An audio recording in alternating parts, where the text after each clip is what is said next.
Nature का सबसे बड़ा फॉर्मूला आपको बता रहा हूँ, तो समझने की कोशिश करना कि भगवान यानी आपके अपने भगवान आपको वो सारी चीज़ें नहीं देते हैं जिसकी तुम्हें आज ज़रूरत महसूस लग रही है। देखो, सीधा सा फंडा आपको बता देता हूँ।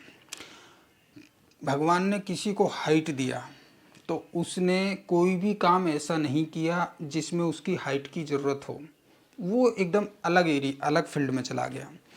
भगवान ने किसी को शरीर दिया, हस्तपुत, वो उस फील्ड में कभी नहीं गया जिसमें शरीर का इस्तेमाल हो सके। ठीक है। अब भगवान ने किसी को जो ना ऐसा गाड़ी बंगला सब दिया तो उसका घूमने के लिए मन ही नहीं दिया। अब वो एक मैंने कैलेंडर पढ़ा था, मतलब भागवत गीता का पता नहीं कैसा, तो उसमें जो ना ऐसी चीज़ें लिखी हुई थी कि पैसे से आप बेड खरीद सकते हो, नींद नहीं खरीद सकते। पैसे से आप कार खरीद सकते हो, लेकिन कहाँ जाना है वो सब डिसाइड नहीं कर सकते। तो ऐसे बहुत सारी चीज़ें थी जो लिखी हुई थी। तो मैं ऐसे रिसर्च कर रहा था कि भगवान किसको क्या देता है और क्या नहीं। तो अभी देखो, जिनका हाइट है, शरीर है, सब कुछ है, एजुकेशन है, सब कुछ है, लेकिन उनको फोर्स में नहीं जाना है। और जिनका ये सब चीज़ें कम है वो एकदम मरे जा रहे हैं उस चीज़ को पाने के लिए। नहीं यार, हमको इसमें जाना है, हमें फोर्स में जाना है, या हमें कमांडो बनना है, अफसर बनना है। तो ये सारी चीज़ें होती हैं। और बहुत रेयर कंडीशन में ऐसा होता है कि लोगों के चाहत भी वैसी होती है और उनका शरीर और दिमाग ये सब भी वैसा ही होता है और वो मज़े से अच्छी परफॉर्मेंस कर पाते हैं।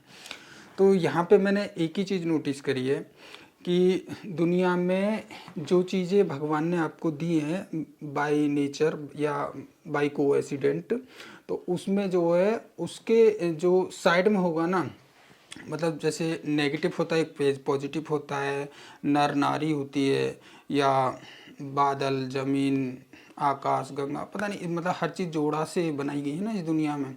तो जोड़ा हर किसी का, ये भी एक जोड़ा ही होता है कि आपके पास में अगर एजुकेशन है तो आपको एजुकेशन की कदर नहीं रहेगी। आप अगर अनपढ़ हैं तो आपको पढ़ाई का बहुत महत्व लगेगा कि आप ज़िंदगी भर यही सोचते रहोगे कि काश मैं पढ़ा लिखा होता तो मैं भी अफसर होता, मैं भी ये होता। ठीक है, ऐसा लगता। तो एक्चुअली में जो चीज़ हमारे पास नहीं होती, हमें उसी चीज़ का दुख रहता है पूरी ज़िंदगी भर। तो मेरा मानना है कि हमें दुख नहीं करना है। बस यही बातें ध्यान में रखना मेरी, कि किसी राहुल ने बोला था कि जो चीज़ हमारे पास नहीं होती उसी का दुख होता है, और यही हकीकत है। क्योंकि अभी देखो, आपकी कोई मान के चलो किसी इंसान से दोस्ती है और वो अभी आपके लाइफ में है तो आपको कोई टेंशन नहीं, लेकिन कल को वो आपकी लाइफ में नहीं रहेगा ना, तो आपको दिक्कत होगी। मान के चलो आपकी गर्लफ्रेंड से आपकी शादी हो जाती है तो कोई टेंशन नहीं रहेगा, लेकिन कल को अगर वो नहीं रहती तो आपको टेंशन हो जाएगी। तो यहाँ पे यही है कि जो चीज़ आपके पास नहीं है उसको लेके आप हमेशा परेशान रहोगे, और जो चीज़ आपके पास है उसको लेके आप हमेशा फालतू रहोगे, मतलब कोई इज्जत नहीं, कोई रिस्पेक्ट नहीं। क्योंकि मैंने ये देखा है कि जो लोग शोरूम जाके कार खरीदते हैं ना, तो कार खरीदने से पहले उनके अंदर पता नहीं कितनी सारी वो प्लानिंग चल रही होती है कि मैं कार को ऐसे रखूँगा, ऐसे डिज़ाइन करूँगा, ऐसे पार्किंग बनाऊँगा, अच्छे शैम्पू से उसको साफ़ कराऊँगा, उस पर पॉलिश कराऊँगा। लेकिन मैंने देखा कार आने के कुछ महीने बाद धूल जम रही है, कोई केयर ही नहीं है, कहीं जा ही नहीं रहे हैं, सर्विस भी टाइम से नहीं हो पाती है। तो इसका ये है कि जो चीज़ आपके पास है उसकी प्लीज़ इज्जत करो, रिस्पेक्ट करो, चाहे भले ही वो एक खाने का चम्मच ही क्यों ना हो।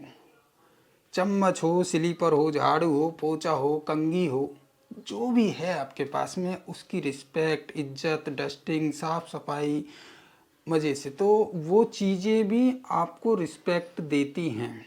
अगर आप अपनी कार या बाइक या साइकिल को अच्छी इज्जत दोगे तो वो भी आपको इज्जत देगी। हो सकता है कि आपकी जान तक बचा ले वो चीज़ें। तो रिस्पेक्ट उन लोगों की और उन चीज़ों की करो जो आपके पास है। जो नहीं है उसके लिए मत रो। क्योंकि किसी ने बोला है कि साला जीते जी तो किसी ने खाने पीने के लिए पूछा नहीं, अब मर गए तो साले भोग लगाते डोल रहे हो। बस समझदार के लिए सारा ही काफ़ी है। चलो कोई नहीं, फ़िलहाल इस वीडियो में इतना ही। बाय।